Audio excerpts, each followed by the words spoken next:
Have you ever wondered what happens when two ancient Greek gods clash over the mastery of nature itself? Imagine waves as tall as mountains crashing against the shores of Greece, while a goddess stands resolute against their fury. This is the tale of how Athene, goddess of wisdom and strategic warfare, proved her divine might against Poseidon, the temperamental ruler of the seas. In the golden age of ancient Greece, when gods walked freely among mortals, the realms of divine power were clearly defined. Poseidon commanded the vast oceans, his trident stirring up storms that could shatter coastlines.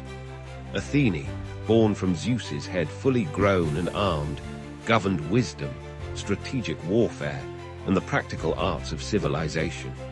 Yet sometimes, even the most established boundaries between divine powers were tested. The conflict began when sailors and coastal dwellers increasingly turned to Athene for protection during their maritime ventures. They had grown weary of Poseidon's unpredictable nature, his tendency to wreck ships on a whim, and his storms that devoured entire fleets. These mortals recognized that Athene's gift of wisdom might offer a safer passage across the treacherous seas than Poseidon's volatile favors. Poseidon, his pride wounded by this shift in mortal allegiance, unleashed his fury upon the Mediterranean. Waves rose like liquid mountains, storms darkened skies that had never known such darkness, and the seas churned with unprecedented violence. His message was clear. No other deity, not even Zeus's favorite daughter, could challenge his dominion over the waters. Athene watched from Mount Olympus as coastal cities suffered and trade routes became impassable. Unlike her impulsive uncle, she understood that true power lay not in destruction, but in mastery and control. She knew she must act, not just to protect her mortal followers, but to demonstrate that wisdom could tame even the wildest forces of nature. One stormy morning, Athene descended to Cape Saunion, where one of her most sacred temples stood overlooking Poseidon's domain. The sea god had whipped the waters into a frenzy, creating waves that threatened to devour the very cliffs upon which her temple was built. As lightning split the sky and thunder shook the earth, Athene raised her spear. Instead of meeting force with force, Athene employed her legendary strategic mind. She began by understanding the patterns within Poseidon's chaos, the rhythms hidden in the storm's rage. With each wave that crashed against the cliffs, she learned more about the nature of the sea itself. This was not just a battle of power, but a lesson in the superiority of wisdom over raw strength. Drawing upon her divine knowledge, Athene started to impose order upon chaos.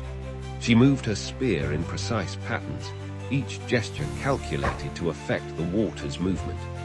Gradually, the massive waves began to respond to her influence. Where Poseidon created turbulence, Athene introduced harmony. The water's surface, which had been a violent maelstrom moments before, slowly transformed into organized patterns. Poseidon, sensing the change in his domain, emerged from the depths in a chariot pulled by magnificent hippocampi. His expression betrayed both anger and disbelief as he watched Athene tame his wild seas. He raised his trident, attempting to reassert his dominion, but found that Athene's calculated influence could not be easily undone. The goddess demonstrated that true mastery comes not from the ability to create chaos, but from the wisdom to understand and guide natural forces. Under her influence, the waves began to dance in rhythmic patterns, creating a display of both power and beauty. Ships that had been tossing helplessly in the storm found themselves guided safely to harbor by these newly organized currents. This display of divine wisdom over brute force drew the attention of the other Olympians. Zeus himself appeared in the storm clouds above, observing the contest between his daughter and his brother. Even he had not expected Athene to demonstrate such masterful control over another god's domain. Poseidon, though his pride was wounded, could not deny the elegance of Athene's solution. She had not sought to strip him of his power over the seas, but had instead shown how wisdom could work in harmony with natural forces. This lesson resonated deeply with the ancient Greeks, who saw in it a reflection of their own struggles to build civilization in harmony with nature's power. The aftermath of this divine demonstration changed how mortals viewed their relationship with the sea. They learned that respect for Poseidon's power, combined with Athene's wisdom, offered the best protection during maritime ventures. Sailors began to pray to both deities, seeking Poseidon's favor for calm waters, while asking Athene for the wisdom to navigate them safely. This story, passed down through generations, teaches us that true power lies not in the ability to destroy, but in the wisdom to understand and guide. It reminds us that even the most turbulent forces in our lives can be mastered through knowledge, strategy, and patient understanding. Just as Athene proved that wisdom could calm the mightiest waves, we too can face our challenges not with brute force, but with thoughtful determination and strategic thinking. The temples at Cape Saunian still stand today, monuments to both Athene and Poseidon, reminding visitors of this ancient lesson in the triumph of wisdom over chaos. In their weathered columns, we can still feel the echo of that divine contest, where a goddess of wisdom proved that understanding nature's power is greater than. What if the entire universe was actually dancing, not just metaphorically, but literally pulsing with the rhythm of creation and destruction? In Hindu mythology, this cosmic dance is performed by one of the most enigmatic deities, Lord Shiva, the destroyer of ignorance and the harbinger of transformation. Shiva exists beyond time itself, dwelling in the snow-capped peaks of Mount Kailash in the Himalayas.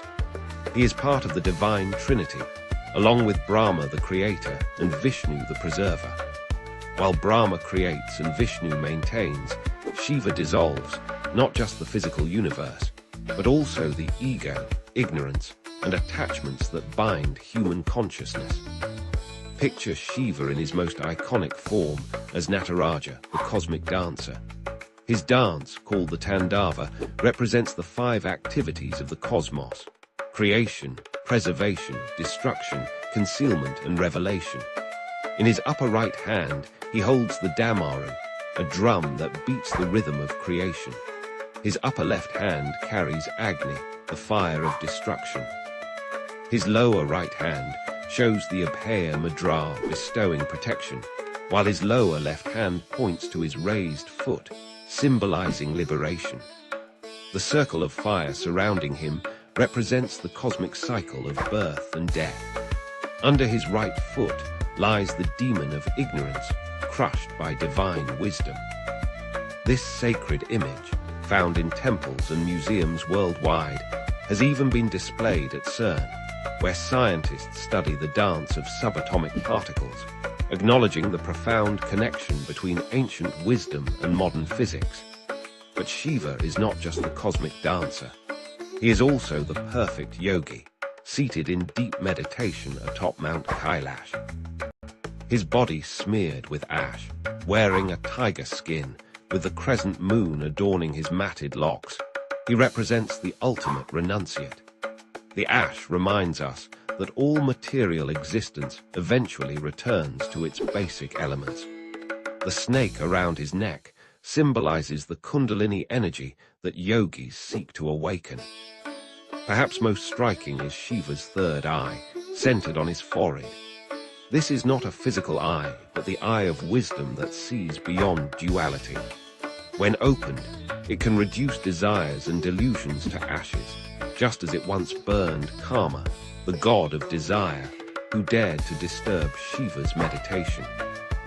Yet Shiva is also a loving family man, sharing his life with his consort Parvati, the daughter of the mountains. Their love story is legendary, how Parvati performed intense penance to win Shiva's attention, how she reminded him that while detachment is important, divine love is equally sacred. Their sons, Ganesha and Kartikya, complete this divine family, showing that spiritual life need not mean abandoning worldly responsibilities. Shiva's throat is blue, earning him the name Nilakantha, the blue-throated one. This comes from the story of Samudra Manthan, the churning of the cosmic ocean. When deadly poison emerged threatening all existence, Shiva drank it to save the universe. Instead of swallowing it, he held it in his throat, turning it blue.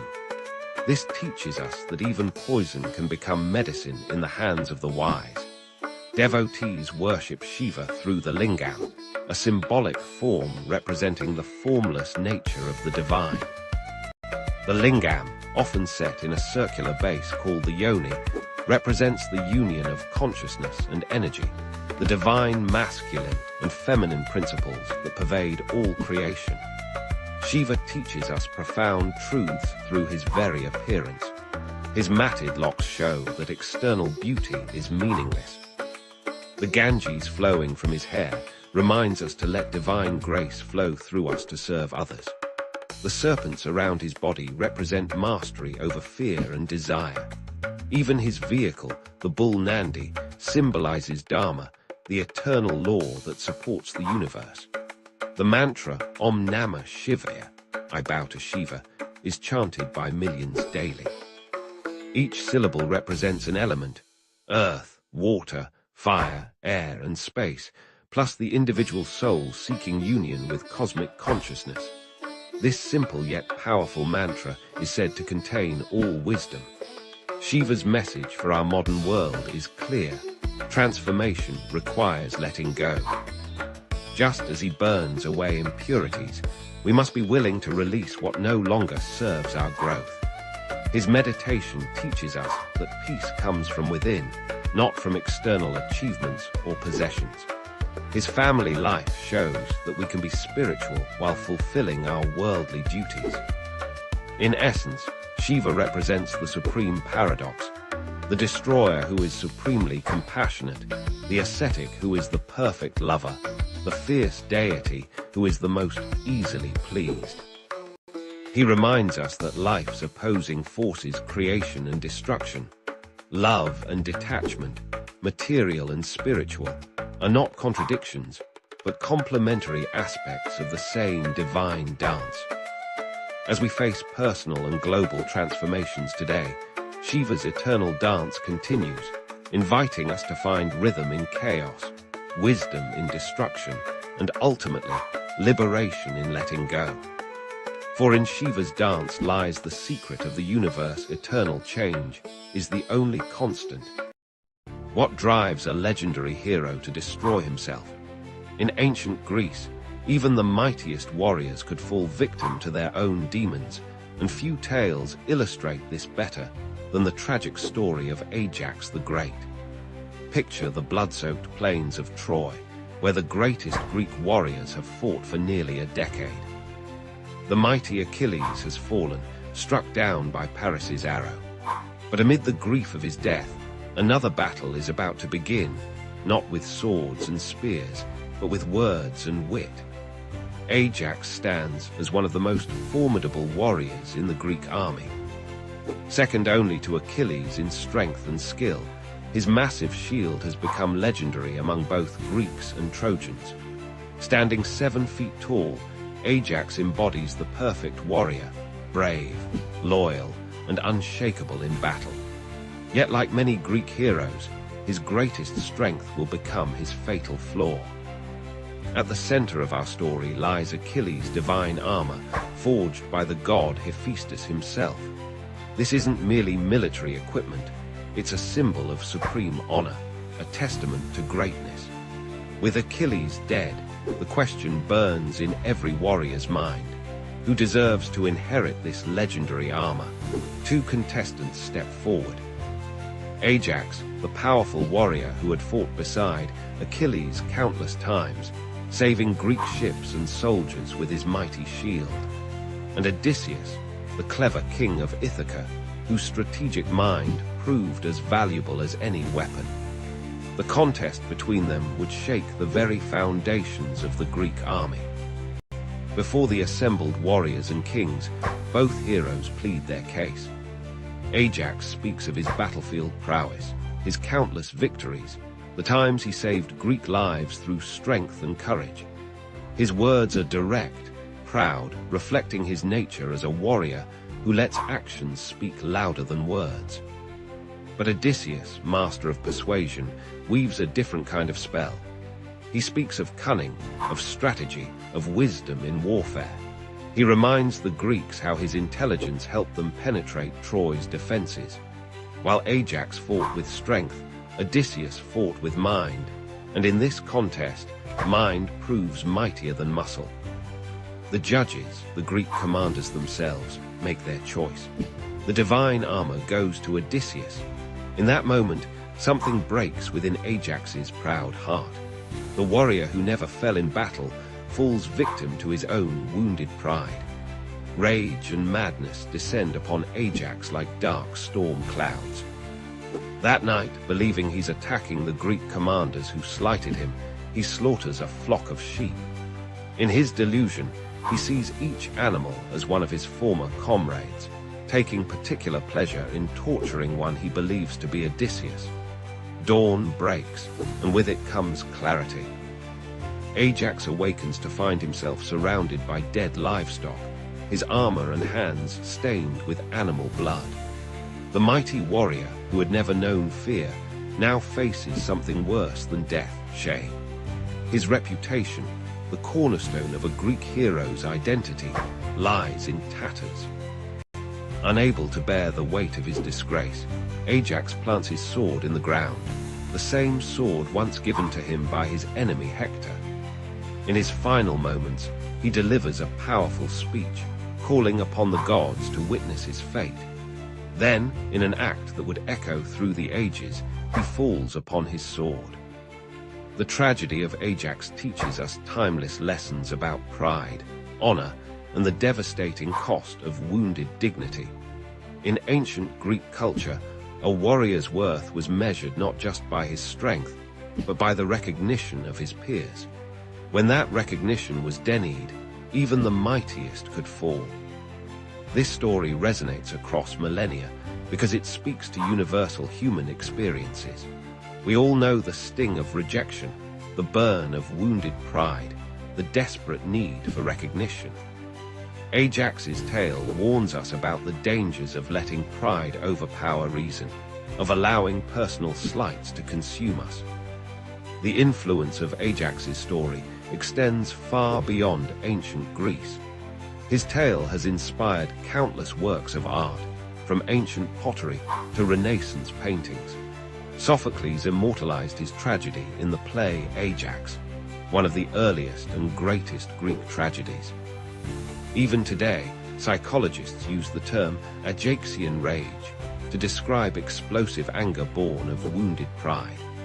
In our modern world, where battles are often fought in boardrooms rather than battlefields, Ajax's story remains surprisingly relevant. It reminds us that true strength lies not just in our abilities, but in how we handle defeat. It warns us that pride, left unchecked, can destroy even the mightiest among us.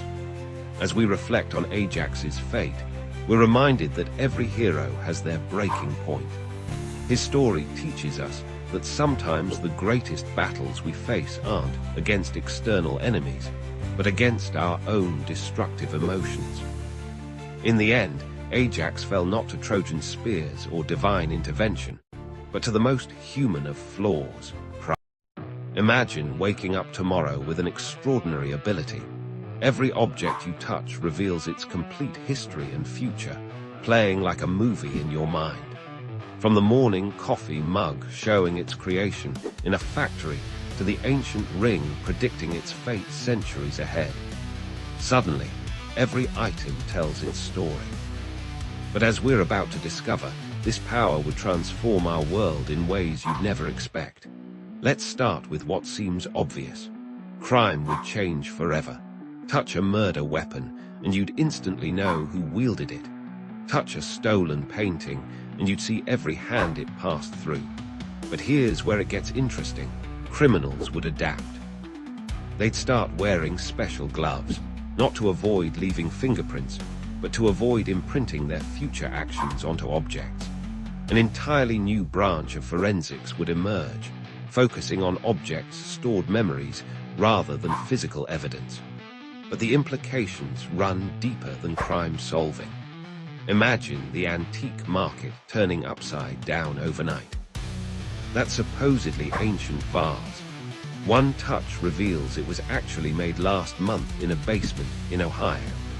The market for genuine historical artifacts would explode, while a new profession emerges: history authentication experts who can touch and verify an object's true past. Some antiques would skyrocket in value when their touch histories reveal connections to famous historical figures nobody knew about. Here's something less obvious: the emergence of clean object markets. People would start paying premium prices for factory-fresh items that haven't been touched by human hands. Why? Because nobody wants to buy a coffee table and suddenly experience the previous owner's entire family drama. Manufacturers would develop special handling protocols, creating entire factories where robots handle everything to keep objects' histories pristine. Think about the psychological impact. Touch your grandfather's old watch, and you might see both heartwarming memories and uncomfortable truths about his life you were never meant to know. Therapists would need to specialize in helping people cope with unwanted historical knowledge. Support groups would form for people traumatized by accidentally touching objects involved in tragic events. The privacy implications would reshape society. Giving someone a gift would mean sharing a piece of your past and future with them. Dating would transform. Imagine touching your date's phone and seeing their true intentions. We develop new social etiquettes around touching objects, and people would become intensely protective of their personal items. But here's where it gets really fascinating. The future-seeing aspect would create paradoxes. Touch your laptop, see it breaking next week, and decide to be more careful. Does that change the future you just saw? A whole field of philosophy would emerge around these temporal contradictions. Some people would become obsessed with touching objects to glimpse their futures, while others would avoid touching anything to prevent knowing their destiny. The business world would never be the same. Investment firms would hire people with particularly clear object-reading abilities. Touch a company's products, see their future market performance. But this would create new forms of insider trading. How do you regulate knowledge gained from future-sensing abilities? Education would transform too. History classes would involve students touching preserved artifacts to experience events firsthand. But this raises questions. Should children be allowed to touch objects that might show them disturbing historical events? Schools would need policies about appropriate touching age for different historical items. Consider the emergence of history-blocking materials, special coatings, or containers that prevent people from reading an object's past or future. These would become essential for maintaining privacy and preventing information leaks. Governments would classify certain objects as touch-restricted for national security reasons. Real estate would face a revolution. House hunters would know every detail about a property's past and future just by touching the walls. Insurance companies would require touch assessments before issuing policies. But would you want to buy a house if you could see it burning down in 20 years? Museums would transform from look-but-don't-touch institutions into interactive experience centers. But they'd need elaborate systems to prevent visitors from accessing sensitive historical information through touch. Some artifacts might reveal secrets that could rewrite history books or upturn religious beliefs. Perhaps most profoundly, our relationship with everyday objects would change forever. Every item would carry the weight of its complete time length. That simple pencil on your desk. It contains the story of the tree it came from and every word it will ever write. The wedding ring you wear might show you glimpses of your future anniversary celebrations or your divorce. As we wrap our minds around this reality, one question remains. In a world where every object tells its truth, would we really want to know all their stories? Sometimes the most powerful ability might be choosing not to touch, preserving the mystery of what was and what. Imagine standing at the edge of existence, where 5 mythical rivers separate the world of the living from the realm of the dead. These aren't ordinary waters. They're the sacred rivers of Hades, each flowing with essence more powerful than any mortal force. Today, we're diving deep into one of Greek mythology's most fascinating aspects, the 5 rivers that shape the geography of the underworld and the fate of every soul. In ancient Greek belief, when someone died, their soul had to navigate these mysterious waters to reach their final destination. The Greeks didn't see death as an end, but rather a transition, and these 5 rivers were the pathways through which every soul had to pass. Let's begin with the Achilles, known as the River of Woe. Picture dark waters churning with the grief of countless souls who have passed through its depths. The ancient Greeks believed this was the main entrance to the underworld, where Charon, the infamous ferryman, would wait with his boat. Only those who could pay with a golden coin, traditionally placed in the mouth of the deceased, would be granted passage. Those who couldn't pay were doomed to wander its shores for 100 years. Next flows the Phlegethon, the River of Fire. Unlike any river in our world, its waters burn with eternal flames. This river of liquid fire encircles Tartarus, the deepest and most terrible part of the underworld, where the greatest sinners face their punishment. The ancient Greeks believed its burning waters were used to torture the wicked, with flames that could never be extinguished. Perhaps the most famous is the river Styx, the river of hatred and unbreakable oaths. This is the river by which the gods themselves swear their most solemn vows.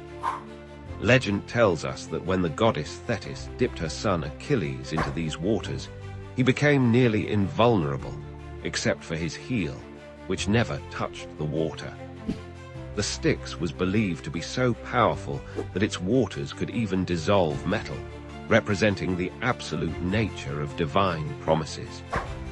The 4th river, the Cocytus, is known as the River of Lamentation. Its waters echo with the wails and cries of the dead who realize their fate. The Greeks believed this river formed from the tears of those condemned to Tartarus, creating an endless cycle of sorrow. Its banks are said to be lined with weeping willows, their branches trailing in the dark waters below. Finally, we come to the Lethe, the River of Forgetfulness. This might be the most philosophically intriguing of all the rivers. Those who drank from its waters would forget their entire mortal life.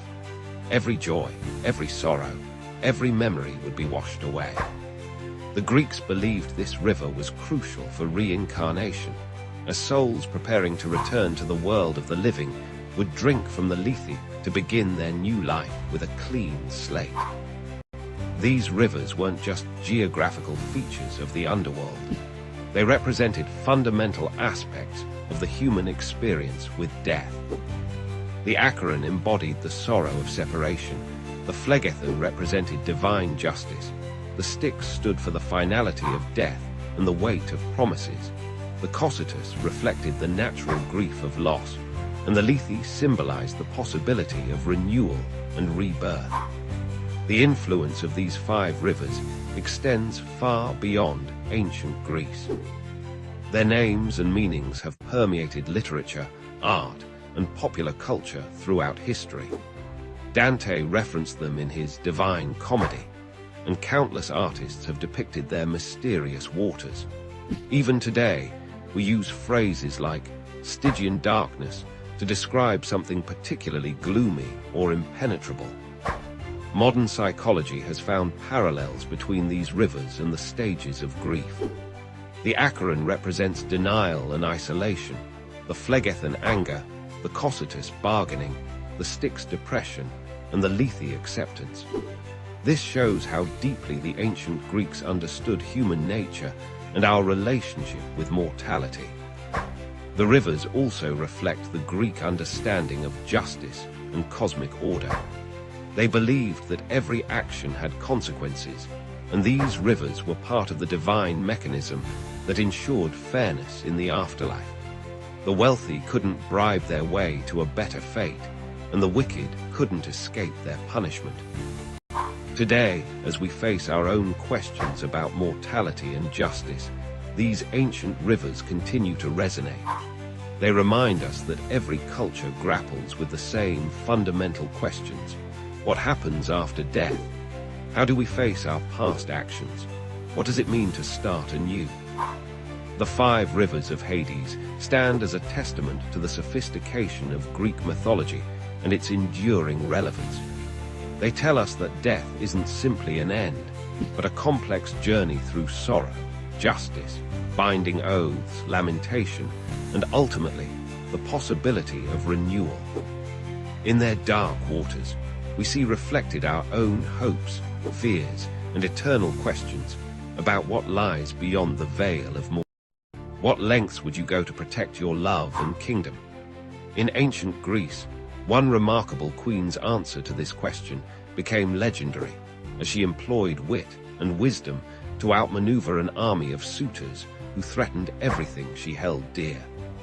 In the grand palace of Ithaca, Queen Penelope faced a crisis that would test both her loyalty and cleverness. Her husband, the legendary King Odysseus, had been absent for nearly 20 years.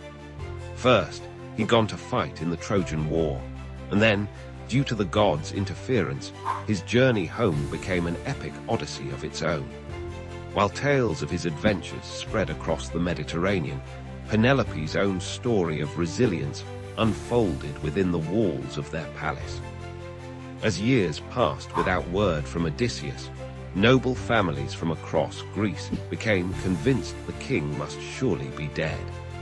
More than 100 suitors descended upon Ithaca, each hoping to marry Penelope and claim the throne. These men weren't merely persistent. They were parasites, making themselves at home in the palace, feasting daily on the kingdom's resources, and depleting the royal wealth that rightfully belonged to Penelope's son, Telemachus. But Penelope, blessed with intelligence that rivaled her husband's legendary cunning, refused to be forced into a marriage she didn't want. Yet she couldn't simply reject the suitors outright.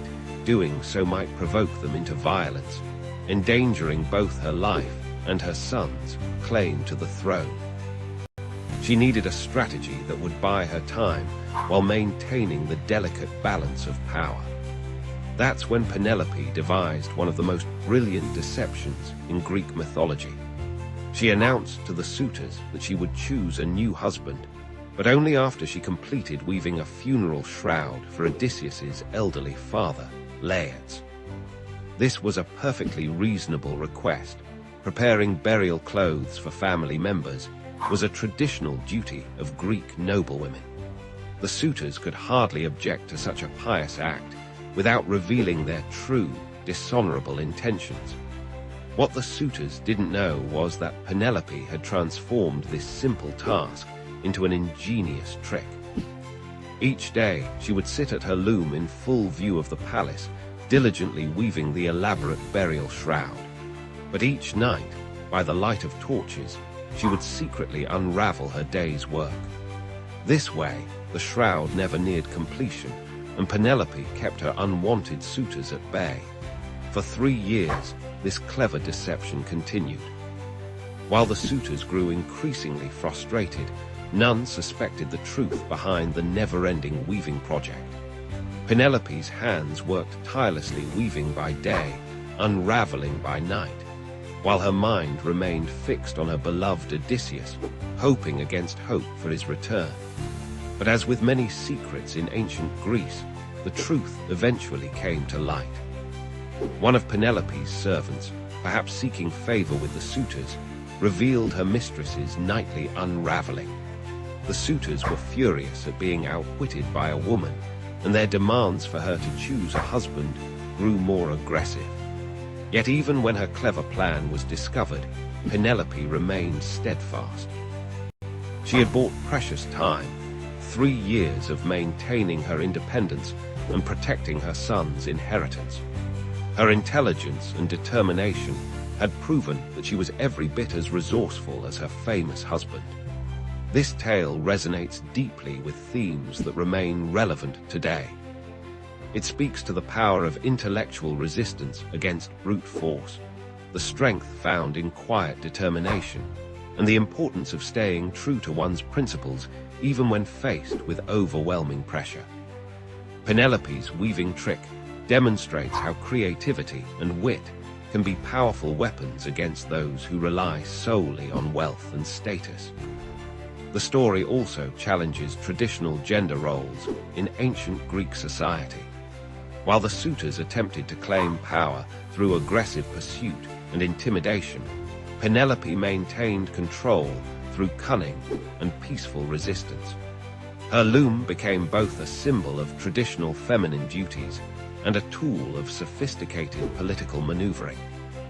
In Greek art and literature, Penelope's weaving has become a powerful metaphor for loyalty, patience, and clever resistance. Countless ancient vases depict her at her loom, and her story has inspired artists and writers for over 2 millennia. The phrase Penelope's web entered common language, referring to any task that seems never-ending or any clever plan to buy time. What makes Penelope's story particularly compelling is that she didn't need divine intervention or magical powers to overcome her challenges.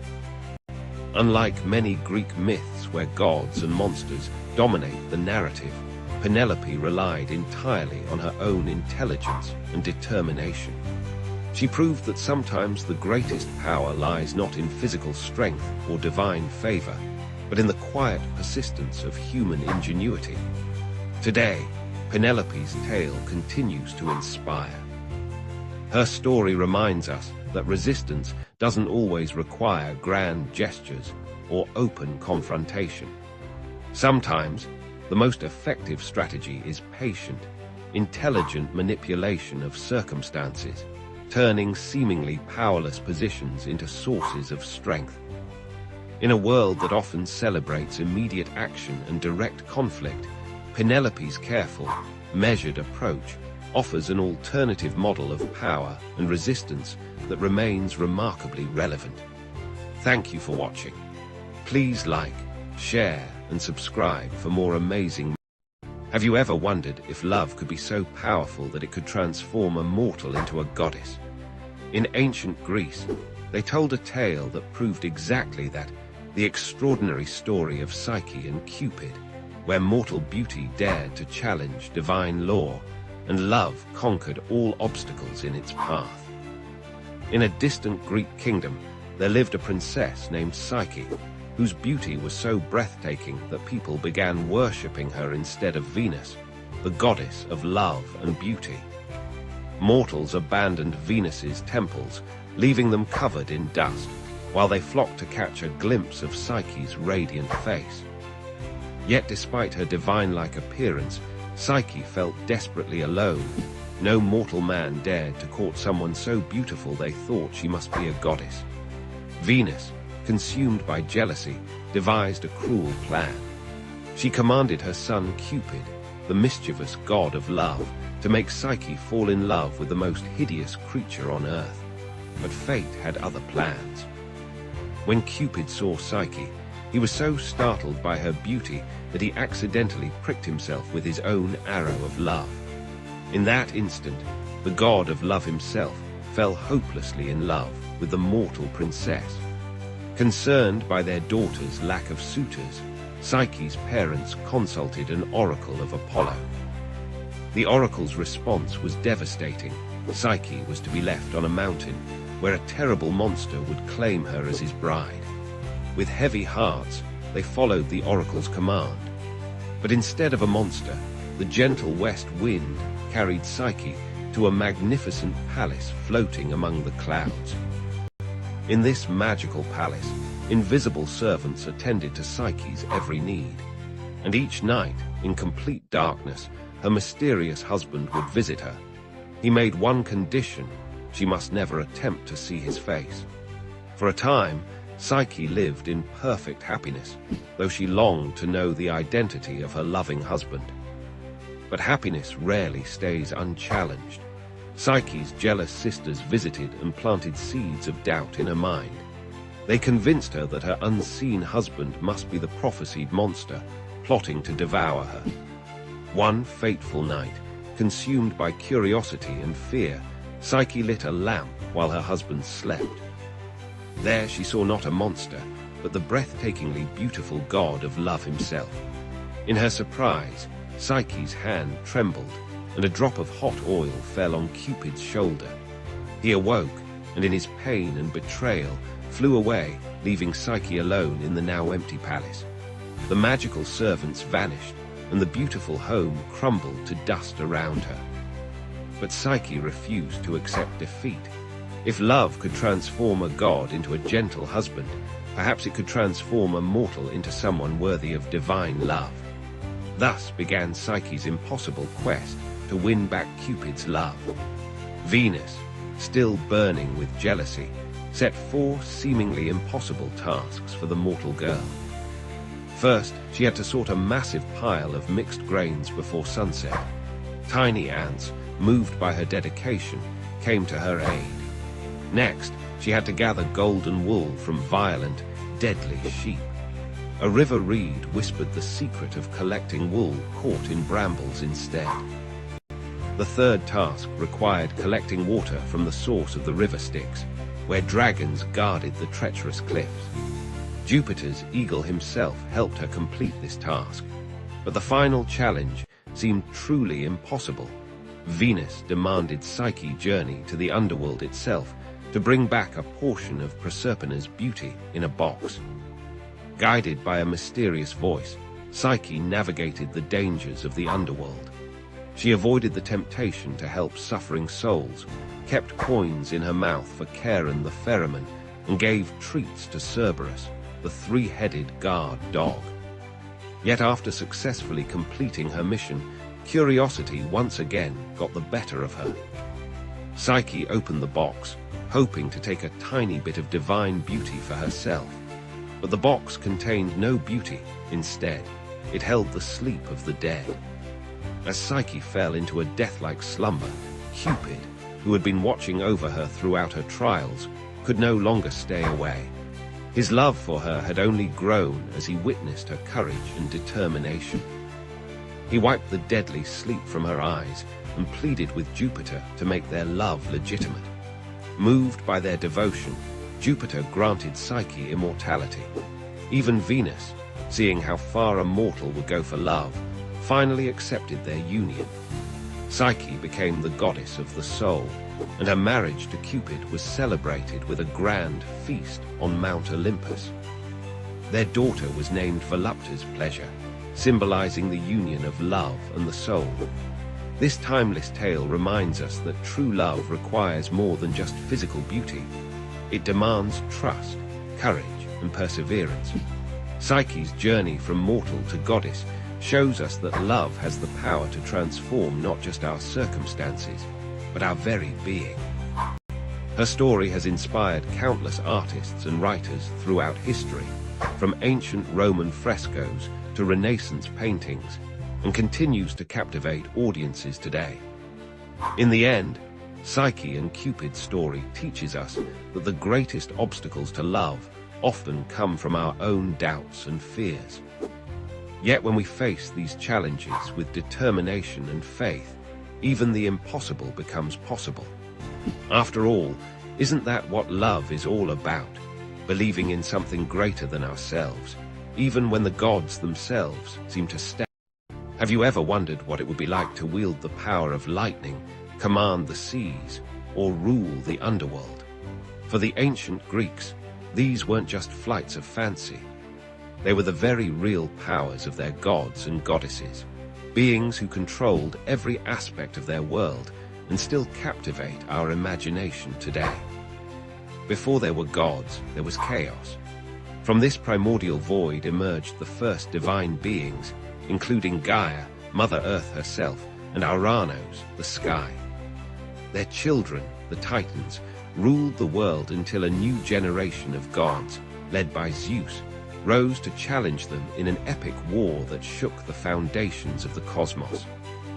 After their victory, Zeus and his siblings divided the world among themselves. Zeus claimed the heavens and became the king of gods, wielding his mighty thunderbolt to maintain order. His brother Poseidon took dominion over the seas, commanding storms and earthquakes with his legendary trident. The third brother, Hades, was given the underworld, where he ruled over the souls of the departed. But the Olympian pantheon was far more than just these three powerful brothers. Hera, Zeus's wife and queen, became the guardian of marriage and childbirth, though she spent much of her time dealing with her husband's countless affairs. Athene, who sprang fully grown from Zeus's head, embodied wisdom and strategic warfare, becoming the patron goddess of Athens and a champion of heroes. Apollo and Artemis, the divine twins, brought light and darkness to the world. Apollo drove the sun chariot across the sky and presided over music, prophecy, and healing. His sister Artemis, the skilled huntress, protected the wilderness and its creatures while racing through forests with her silver bow. Aphrodite, born from the sea foam, wielded power perhaps greater than any weapon, love itself. Her beauty sparked wars and toppled kingdoms, while her son Eros shot golden arrows that made even the mighty Zeus fall helplessly in love with mortals. Ares, the god of war, reveled in battle and bloodshed, while Hephaestus, the divine craftsman, created wonders in his volcanic forge, including Zeus's thunderbolts and Achilles' famous armor. Hermes, the swift messenger of the gods, guided travelers and souls alike with his winged sandals, while also moonlighting as the patron of merchants and thieves. These gods were far from perfect. They displayed very human flaws: jealousy, pride, anger, and desire. Zeus's numerous affairs drove Hera to fits of vengeful rage. Apollo's pride led him to flay alive a satyr who dared challenge him to a musical contest. Aphrodite's vanity sparked the Trojan War when she claimed to be the most beautiful goddess. The gods frequently meddled in human affairs, sometimes helping, sometimes hindering. They blessed their favorites with extraordinary gifts and cursed their enemies with terrible fates. Athene guided Odysseus home from Troy, while Poseidon tried to destroy him. Apollo granted Cassandra the gift of prophecy, but cursed her so no one would believe her predictions. Their temples dotted the ancient landscape, from the magnificent Parthenon in Athens to the Oracle of Delphi, where Apollo's priestess delivered mysterious prophecies. People offered sacrifices, held festivals, and competed in athletic games to honor these divine beings, believing their favor could mean the difference between prosperity and ruin. The influence of these gods extends far beyond ancient Greece.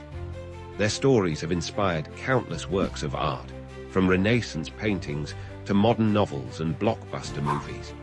Their names grace our planets, chemical elements, and spacecraft. Their symbols and attributes still appear in corporate logos and government seals. But perhaps most importantly, these gods and goddesses represent timeless aspects of human nature and experience. Zeus represents authority and justice, but also the corruption of power. Aphrodite embodies love's ability to create or destroy. Athene shows how wisdom and strength can coexist. Their stories help us understand our own struggles with power, love, destiny, and mortality. The Greek gods remind us that even immortal beings aren't immune to the complexities of existence. They teach us that great power comes with great responsibility, and often great temptation. Their tales warn us about the dangers of hubris, while celebrating the potential for greatness in both divine and human nature. Today, while we may not worship at their temples or offer them sacrifices, the Greek gods and goddesses continue to reign in our cultural imagination. Their stories still resonate because they reflect universal truths about power, family, love, and the eternal struggle between order and chaos. In their strengths and flaws, their triumphs and failures, we see reflections of our own humanity, magnified to divine proportions. These Olympian gods, with their all-too-human personalities and superhuman powers, remain powerful symbols of the forces that shape our lives and our world. Their legacy lives on, reminding us that the stories we tell about divine beings often reveal profound truths. Imagine being married to the most powerful being in the universe. Now, imagine that your spouse can't stop chasing after other lovers. Welcome to the tumultuous world of Greek mythology, where even the queen of the gods isn't immune to marital drama. Today, we're diving into the fascinating tale of Hera, Zeus, and the elaborate tests she devised for her husband's many lovers. In ancient Greece, the gods were far from perfect. They embodied human traits, love, jealousy, anger, but on a grand, immortal scale. And no relationship exemplified this more than that of Zeus and Hera, the king and queen of Mount Olympus. Zeus, the mighty ruler of the gods, was known for his power, wisdom, and unfortunately, his wandering eye. His list of affairs was longer than a scroll in the library of Alexandria. Hera, on the other hand, was the goddess of marriage and childbirth. Ironic, isn't it? The patron of faithful unions was stuck in the most unfaithful marriage in all of mythology. But Hera wasn't one to sit idly by while Zeus gallivanted across the mortal world. Oh no, she had a plan, a series of tests and trials for Zeus's lovers that would make modern reality TV shows look tame in comparison. Let's start with one of Zeus's most famous affairs, his relationship with Io, a beautiful priestess of Hera's own temple. When Hera suspected Zeus's interest in Io, she didn't confront him directly. Instead, she devised a clever test. One day, Hera descended from Olympus and approached Io. With a smile that could freeze the Mediterranean, she said, "My dear, I've heard so much about your beauty and grace. Surely you must be blessed by the gods themselves. Tell me, have you ever met my husband, Zeus?" Io, caught off guard and fearing Hera's wrath, stammered and denied any knowledge of Zeus. But Hera wasn't fooled. She knew the signs of her husband's dalliances all too well. As punishment, she transformed poor Io into a white heifer, a cow, and set a 100-eyed giant named Argus to watch over her. Zeus, seeing his lover's plight, sent Hermes to rescue Io. The clever messenger god lulled Argus to sleep with music and stories, then slew him. But Hera wasn't done yet. She sent a gadfly to torment Io, driving the cow-shaped maiden to wander the earth in misery. This tale of Io showcases Hera's cunning. She didn't just punish, she tested. By confronting Io directly, she gave the mortal a chance to confess. When Io failed this test of honesty, Hera's retribution was swift and creative. But Hera's tests weren't always so straightforward. Take the case of Semele, another of Zeus's mortal lovers. Hera disguised herself as Semele's old nurse and visited the young woman. In this guise, she planted seeds of doubt in Semele's mind. "My dear," the disguised Hera cooed, "are you sure your lover is truly Zeus? Many men claim to be gods to seduce innocent maidens. If he is Zeus, surely he would appear to you in all his divine glory." Semele, naive and in love, took this advice to heart. The next time Zeus visited, she made him swear on the river Styx an unbreakable oath for the gods to grant her one wish. Zeus, besotted, agreed without hesitation. Semele then asked to see him in his true, divine form. Zeus was horrified. He knew that no mortal could withstand the sight of a god's true form, but bound by his oath, he had no choice.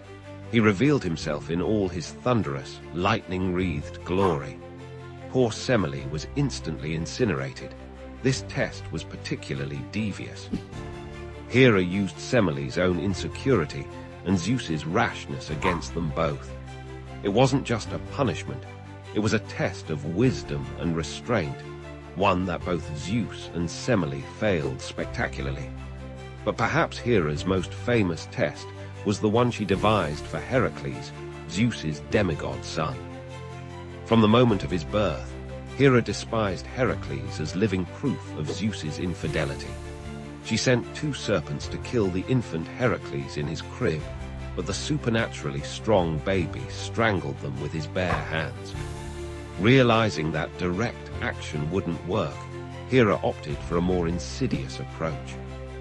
She manipulated events to drive Heracles temporarily mad, causing him to kill his own wife and children.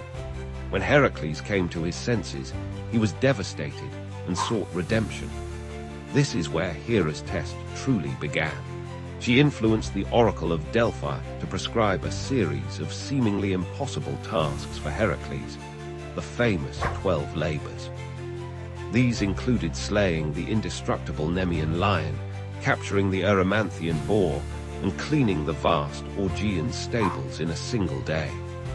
Each labor was designed to be an insurmountable challenge, a test not just of Heracles' strength, but of his wit, courage, and perseverance. Hera hoped these tasks would break him, or better yet, kill him. But Heracles surprised everyone, perhaps even himself, by completing all 12 labors. In doing so, Heracles not only redeemed himself, but achieved immortality, becoming one of the most celebrated heroes in Greek mythology. Ironically, Hera's attempt to destroy him had only made him stronger and more famous. These tales of Hera's tests reveal much about the ancient Greek view of the gods and human nature. The gods, for all their power, were flawed beings, subject to jealousy, anger, and pettiness. Hera, in particular, represents the complexity of human emotions, the pain of betrayal, the desire for revenge, but also cunning and resourcefulness. Her tests often backfired, creating some of the most enduring myths in Western culture. Io's wanderings explained the geography of the known world to the Greeks. Semele's fate led to the birth of Dionysus, the god of wine and revelry. And Heracles' labors became a template for the hero's journey, influencing storytelling for millennia to come.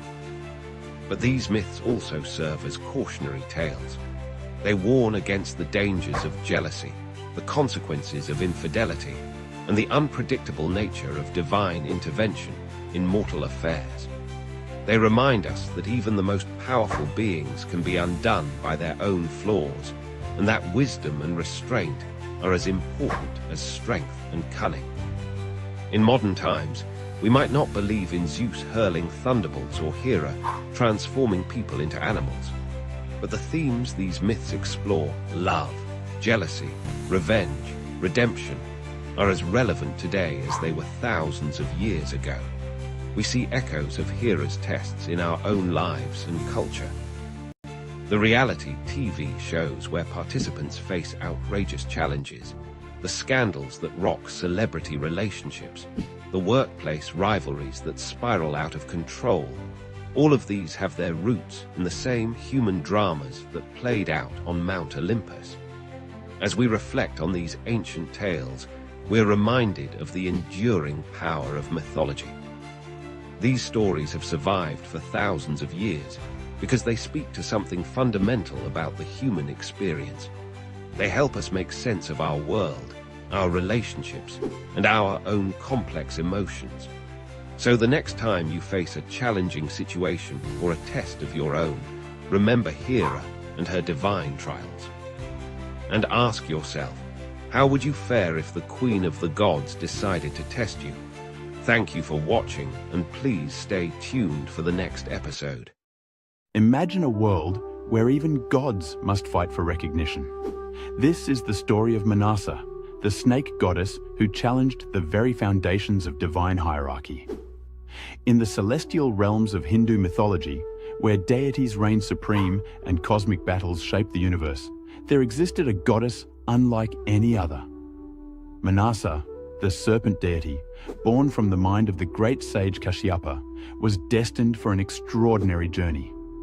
Manasa's birth was no ordinary event. She emerged from Kashyapa's meditation, a living embodiment of his thoughts on snake lore and poison.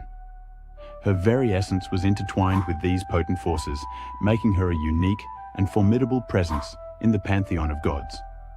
But being extraordinary didn't guarantee acceptance. Manasa found herself in a precarious position, caught between the world of gods and mortals. The established deities, particularly Shiva, the destroyer, viewed her with suspicion. They questioned her right to be worshipped, her place among them. Undeterred, Manasa embarked on a quest for recognition. She knew her powers were real, her domain vital. Snakes, after all, were both feared and revered in the mortal world. They symbolized danger and protection, death and renewal. Manasa understood that her role as their goddess was crucial for maintaining cosmic balance. Her journey took her to the mortal realm, where she sought devotees among the people. She appeared to farmers, healers, and common folk, demonstrating her power over snakes and her ability to cure their venomous bites. Slowly, whispers of a new goddess began to spread. But not everyone was willing to accept Manasa. In the kingdom of Champaka lived a wealthy merchant named Chand Sadagar. He was a devout worshipper of Shiva and refused to acknowledge Manasa's divinity. This rejection became the central conflict in Manasa's story, a test of her resolve and divine status. Manasa approached Chand, requesting his worship. She said, "O merchant, I am Manasa, goddess of snakes. Offer me your devotion, and I shall protect you and your kin from the dangers of serpents." But Chand, proud and stubborn, replied, "I bow only to Lord Shiva. I need no protection from a self-proclaimed goddess." This rejection ignited a battle of wills that would span years. Manasa, determined to prove her worth, unleashed her powers. She sent snakes to destroy Chand's gardens, sink his ships, and threaten his family. With each calamity, she offered him a chance to relent, to accept her divinity. But Chand remained steadfast. He cried out to Shiva, "O Mahadeva, protect me from this pretender." And for a time, Shiva's blessings shielded him from Manasa's wrath. This divine tug-of-war illustrated a profound truth in Hindu philosophy: the interconnectedness of all deities and the complex nature of devotion. As the conflict escalated, it caught the attention of other gods. They watched with interest, some sympathizing with Manasa's struggle, others wary of upsetting the established order. This cosmic drama reflected the earthly struggles of acceptance and change, a theme that resonates even in our modern world. Manasa's perseverance began to pay off. More and more mortals turned to her for protection, offering prayers and rituals in her name. Her power grew with each new devotee, challenging the notion that divinity was a fixed, unchanging state. The tide turned when Chand's son, Lakhinder, fell victim to a deadly snakebite on his wedding night. In her grief, Behula, Lakhindar's wife, turned to Manasa for help. She undertook a perilous journey, floating down the river with her husband's lifeless body, facing numerous trials. Behula's unwavering faith touched Manasa deeply. In this moment, the goddess realized that true divinity lay not just in power, but in compassion and the ability to inspire devotion. She restored Lakhinder to life, proving her divine capabilities once and for all. This act finally broke Chand's resistance. He saw the truth of Manasa's godhood and the folly of his stubborn denial. In a moment of humility, he offered her worship, but with a twist that spoke to his enduring pride. He turned his back and offered flowers with his left hand, a less respectful form of worship. Manasa accepted this imperfect devotion, understanding that change comes slowly and that even flawed recognition is a step towards acceptance.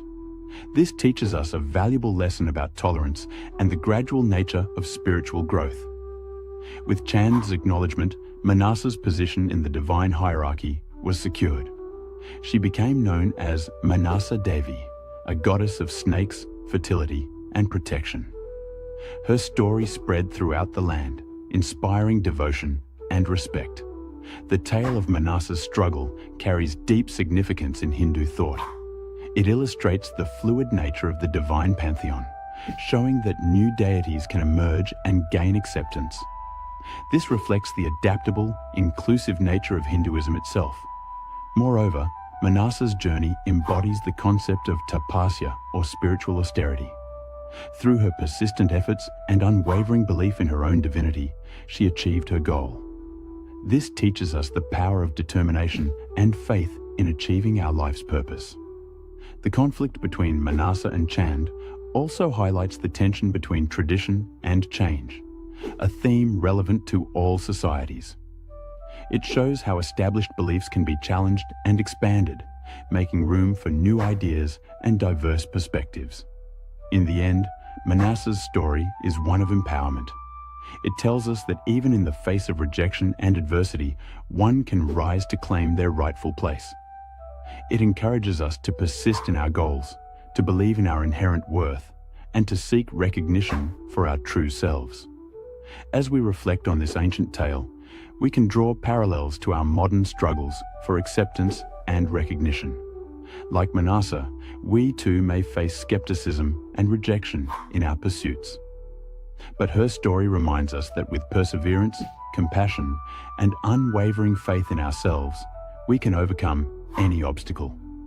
The story of Manasa, the snake goddess, continues to slither through the consciousness of millions, reminding us of the power of belief, the importance of acceptance, and the ever-evolving nature of spirituality.